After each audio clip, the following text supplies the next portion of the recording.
जय भारत। नमस्कार। आज हम लोग एक महत्वपूर्ण विषय पर चर्चा करेंगे जिसे ध्यान कहते हैं। आजकल संसार में मेडिटेशन शब्द बहुत प्रचलित हो गया है। कोई इसे तनाव कम करने की विधि बता रहे हैं, कोई मानसिक शांति का उपाय बता रहे हैं, कोई स्वास्थ्य सुधारने की तकनीक बता रहे हैं। इसके विभिन्न लाभ हो सकते हैं, परंतु भागवत गीता में ध्यान का उद्देश्य कहीं व्यापक है। ध्यान का जो उद्देश्य है वो मन को शांत करने का नहीं, अपितु ध्यान की का जो अंतिम उद्देश्य है वह है आत्मज्ञान, परमात्मा में स्थित होना, जन्म मरण के बंधन से मुक्त होना है। अब यह प्रश्न उठता है कि यदि ध्यान इतना महान है तो क्या यह सरल है? तो यही प्रश्न अर्जुन ने कृष्ण से पूछा। वो कहते हैं, चंचलम ही मनः कृष्ण प्रमाथि बलवदृढ़ तस्य अहम निग्रह मन्ये वायोयव सुदुष्करम। कहते हैं कि हे कृष्ण, ये मन बड़ा चंचल है, प्रमथन स्वभाव वाला है, बड़ा दृढ़ है और बलवान है, इसलिए उसको वश में करना मैं वायु को रोकने की भांति अत्यंत ही कठिन या दुष्कर मानता हूँ। तो यहाँ पे भगवान ने भी कहा है कि असंशयं महाबाहो मनो दुर्निग्रहं चलम् अभ्यासेन तु कौन्तेय वैराग्येण च गृह्यते। भगवान कह रहे हैं कि हे अर्जुन, निसंदेह मन जो है बड़ा चंचल और कठिनता में वश होने वाला है, परंतु हे कुंती पुत्र अर्जुन, यह अभ्यास और वैराग्य में से वश में होता है। तो भगवान यहाँ पे कह रहे हैं कि मतलब इसको अभ्यास से आप कर सकते हैं। तो अभ्यास किसका करें?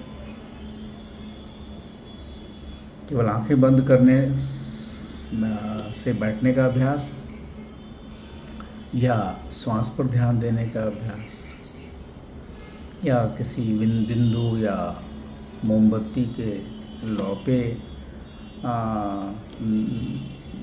अपने को टिकाने का, अपने जो आँखें हैं उस पर टिकाने का अभ्यास, क्या ये अभ्यास इसका करना है? तो वेदांत कहता है कि ध्यान का अभ्यास तभी सार्थक होगा जब उसके पहले श्रवण और मनन हो चुके। इसलिए आत्मज्ञान की जो पारंपरिक प्रक्रिया है वो 3 चरणों में है: श्रवण, मनन और निधिध्यासन। तो श्रवण केवल सुनना नहीं है, वह योग संतों से, गुरुओं से उपनिषद, भागवत गीता, ब्रह्म विद्या का यथार्थ ज्ञान प्राप्त करना है। तो सबसे पहले साधक सुनता है कि तत्वमसि, कि तुम वही ब्रह्म हो, अहम ब्रह्मस्मि, मैं ब्रह्म हूँ। इसके बाद मनन होता है कि जो ज्ञान उसने प्राप्त किया उस पर वो विचार करता है। तो यदि मैं आत्मा हूँ तो दुख किसे हो रहा है? आत्मा नित्य है तो मृत्यु क्या है? यदि सब में एक ही आत्मा है तो भिन्नता क्यों दिखाई पड़ती है? जो अनेक प्रश्न हैं वो आते हैं, उस पर वो मनन करता है। और निधिध्यासन जो है, जब श्रवण से ज्ञान प्राप्त हो जाए और मनन से सभी शंकाएं दूर हो जाएं, तो साधक उसी सत्य को बार बार स्थित होने का प्रयास करता है। इसको निधिध्यासन कहते हैं। यही वेदांत का वास्तविक ध्यान है। निधिध्यासन का अर्थ है हर परिस्थिति में यह दृढ़ स्मृति बनाए रखना कि मैं शरीर नहीं हूँ, मैं मन नहीं हूँ, मैं शुद्ध नित्य साक्षी चैतन्य आत्मा हूँ। इसी को भगवान ने, कृष्ण ने भी 6ठे अध्याय में कहा है कि जब अनुशासित मन जो है केवल आत्मा में स्थित हो जाता है और सभी कामनाओं से मुक्त हो जाता है, तो उसे योग मुक्त कहते हैं। और साथ में यह भी कहा है कि जब योगाभ्यास से, छठे अध्याय में है सब, योगाभ्यास से जब मन पूर्णतः शांत हो जाता है तब साधक अपने द्वारा आत्मस्वरूप का अनुभव करता है और उसी में संतुष्ट होता है। यही ध्यान का परम लक्ष्य है।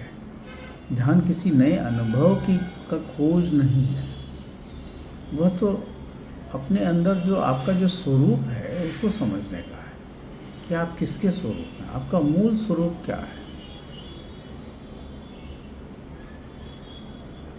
तो यही ध्यान का है। और यह इसका जो 3 चरण है, जिसमें श्रवण है, मनन है और निधिध्यासन है।